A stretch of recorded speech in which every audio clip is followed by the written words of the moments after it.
What is up, everybody? Mr. Curtis, welcome to part 2 of Unit 1, which is our first time chunk or periodization chunk, which goes through human beings' existence all the way to 600 BCE.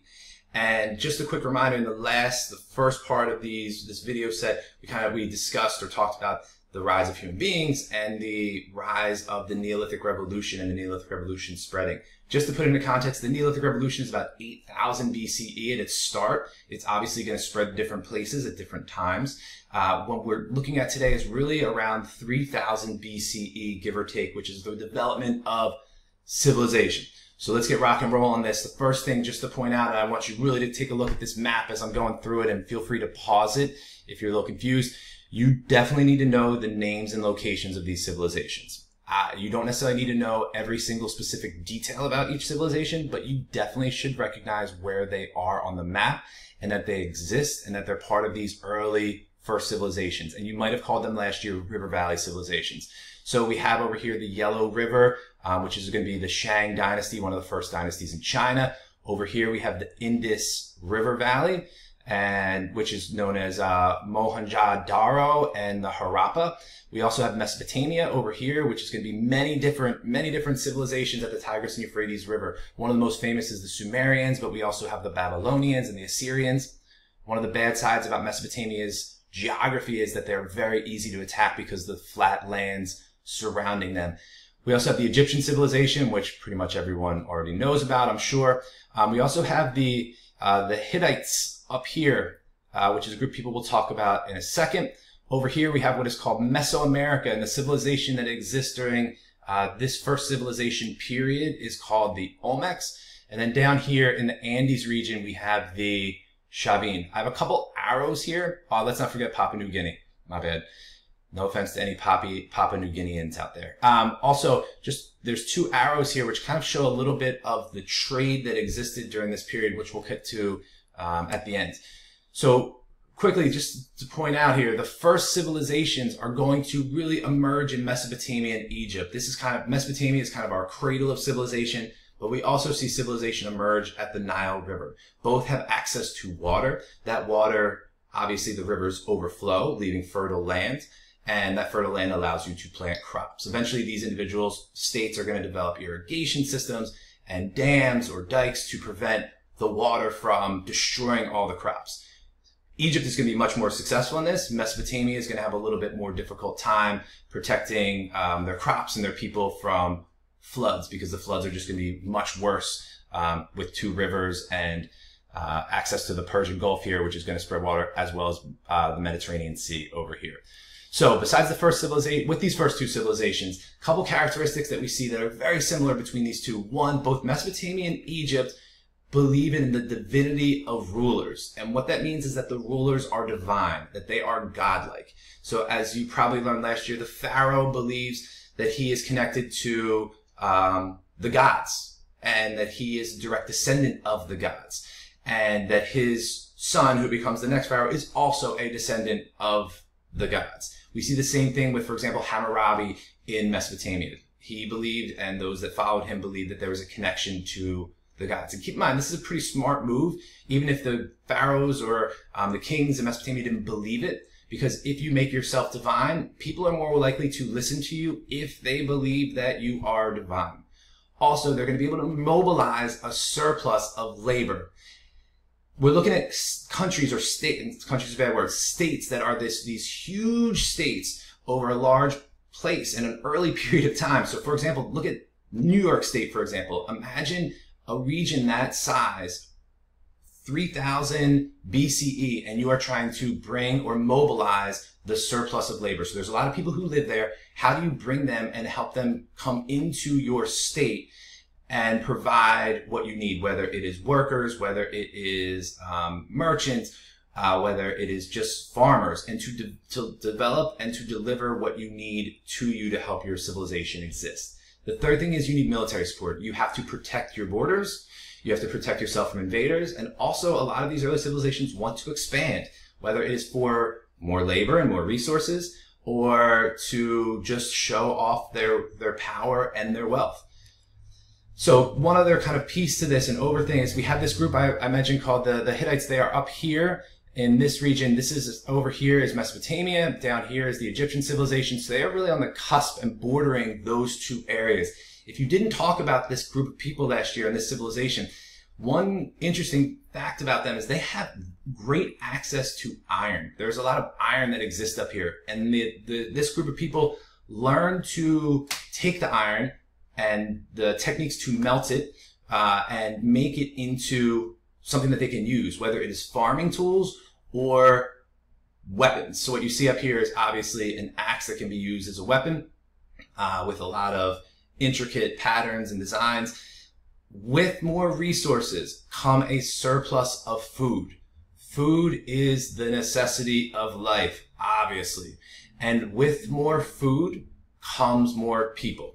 And this is really a key that we talk about constantly in this class, and one of the big themes that kind of carry throughout. More food equals more people, because you can sustain that population and you don't have to worry about, for example, children dying of starvation or adults dying of starvation. And more people means you can conquer more. So this circular thing about better location, more resources, surplus food, more people, conquer more is really a theme that we see throughout here. But this example of the Hittites up here in this region is one of our earliest examples of this. Also, let's not forget the pastoralists. These are the people who were kind of moving from place to place, grazing animals, and they're going to help spread a lot of weapons and transportation systems. Think about what an advantage someone who has access to horses and can figure out how to ride horses successfully, what advantage they have, not only with trade and possibly with farming, but more importantly with military advantage. And with the military advantage, being able to attack another group of people who might not have access to horses and might be on foot. I think about Game of Thrones and Jon Snow and the ability of people who have those horses to take over and dominate easier the people that they're trying to conquer. Also, we do see Egyptian iron weapons, and those weapons are in other areas outside of Egypt. Archaeologists have found these Egyptian weapons in areas outside of Egypt. Also, they're using iron. So what does that tell you? Where is the iron from? It's from the Hittite Empire to the north of Egypt. So that iron technology is obviously spreading to other places. And if you get access to it, you have the greater ability to conquer people. One kind of important piece to this, just to move on in the overview, is culture is important. Culture unifies people. And if you think about if you live in West Hampton Beach, or just that you go to West Hampton Beach High School, there is a culture that unifies people there. Now, you don't necessarily like everyone in your culture, but there is a culture. And there is, whether it's a school culture, whether it's a culture of a beach culture, and the beach culture typically is laid back. I think of pizza in New York. I think of music, for example, as a cultural thing in the United States that unifies people in this country. You might like country versus hip hop versus rock versus grunge from the 90s, but that cultural aspect of music unifies people. And with these early river valley civilizations, there's a couple characteristics that unify people no matter where we look. Obviously, architecture and urban planning. So in Mohenjo-Daro in the Indus River Valley civilization, this was unearthed in the early 1900s. They didn't even know that this civilization in the Indus River Valley existed. And they uncovered this huge city that was buried under dirt and rocks. And they uncovered this elaborate urban planning, which included drainage and areas to go to the bathroom to keep people from getting diseases. Also, you obviously have the ziggurats, which are from Mesopotamia. And just to point out, you might have seen these last year. These are the Olmec statue heads from Mesoamerica. A little bit of discussion that came out with historians is that these, how could someone build these huge statue heads? And they found these statue heads on the coast, which obviously shows some type of advanced civilization. And there's multiple of these statue heads. So besides architecture and urban planning, we also have record keeping, which is just writing. Simple as that. So whether we have the hieroglyphics in Egypt, whether we have other forms of writing across, this is from the Andean civilization. This is the Shavin. They use what we call Quipu. And if you're really interested in this, I think it's kind of fascinating, but you can pause this and kind of take a look. But each string had a knot on it, and each knot symbolized a number. And it was a way to keep track of grain supplies and who paid taxes. So, for example, 3 knots meant 3, and 3, and then no knots, no knots, no knots meant 3,000. So, kind of interesting. This is an example of what it looked like when it was all done. I don't read Quipu, so I can't really tell you all the numbers on there, but interesting way to do things. Also, we obviously have Hammurabi's codes. So we have legal codes in each of these places to kind of keep order amongst the people, and that unified the people because they knew in many of these places what the laws were. Hammurabi, not to be confused with the gorilla who was shot and killed. And you can kind of see down here, this is the big stone that it was carved on. We also have a little close-up of what the writing looked like, and this was translated as the result of the Rosetta Stone, which allowed historians to kind of realize what it is. So we got like eye for an eye, or if you punch a man in the face, you can punch him. Unless he's of a lower class, then you have to pay him. So all of these kind of standards and rules from which to govern and keep order. Also, obviously, we've talked about this repeatedly, and I know you know this, but just to point out, we have social hierarchies. Each civilization has its own hierarchy. Almost all of them have a patriarchy. And these social hierarchies become much more complex as civilizations grow. We have more people, more classes of people, so that we need to figure out how they fit into our social pyramid.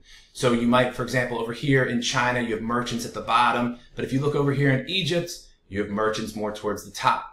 And if you think about it for a second, why would merchants be so low in China? Because they are a little ethnocentric. They don't like to interact with other people. They think that they have everything that they need there, while Egyptians are a little closer to different empires or different other states that they spread ideas with. So it's a little more promoted. Also, trade is going to expand. Instead of being localized in your small little area, it is going to expand to different areas, and you're going to interact with other people. So we have evidence that the Indus River Valley traded with Mesopotamia. Over here, the Egyptian civilization is going to trade with a civilization down here called the Nubians, and we see evidence of that through archaeological digs and things from Egypt that are Nubia.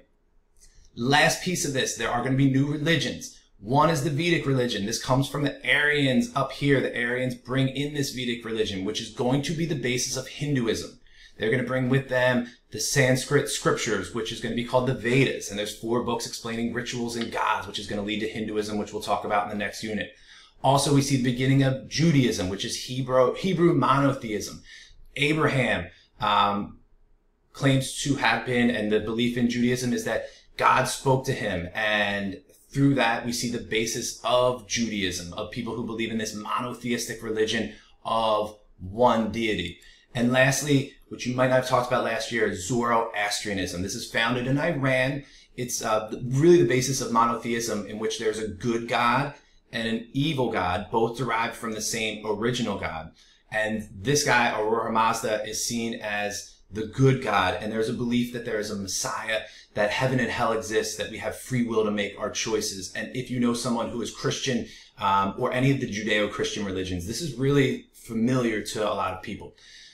So I just want to wrap up here. That's the end of the first time chunk. I know this is a lot. I know it's quick. It's just really a review. We'll go back over some stuff. This whole first 2 videos are 5% of the exam, so it's not a ton, but just a little wrap up here. This is the foundation period. It sets the stage for future civilizations. On that note, enjoy. If you have any questions, write them down and bring them to class. That's all I got. Have a good one.